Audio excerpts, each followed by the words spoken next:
Құрметті оқырман, бір ел, бір кітап республикалық акциясы аясында тәуелсіздігіміздің 30 жылдығына ұсынылған 30 кітап ішіндегі драматургия саласындағы Иран Ғайыптың «Қорқыттың көрі» пьесалар жинағын оқуға шақырамын.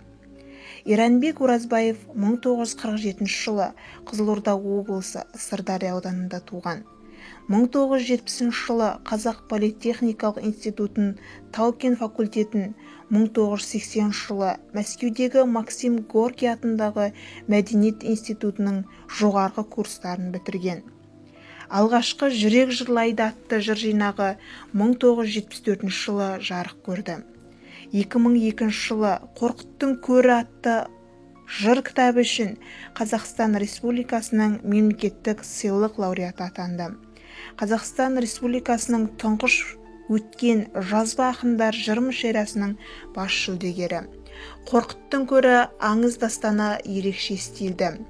Әр шығармамнан «Мені іздеңдер» дейтін Иран Ғайыптың пьесасы поэтикалық стильде жазылған туынды. Ақтабан шұбырынды ұйқаста өрілген. Бірінші көріністің алғашқы жолы, аспан асты, жүрек үсті, ұлы дала, табиғат, қорқыт деп басталады. Басты суреттейтін бейнелер осы.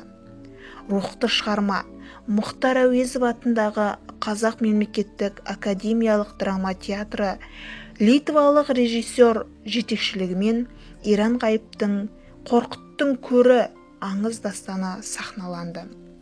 Қорқыт бүкіл шығыс өркениеті іргетасын қалаушылардың ішіндегі ең айтулы тұлға. Қазақ халқының күй-атасы. Қорқыттың көрі, Қорқыт бабамыздың запырандай ащы аңыз өміріне арнап қойылған сахналық түйсіктің бейнет тұжырымы.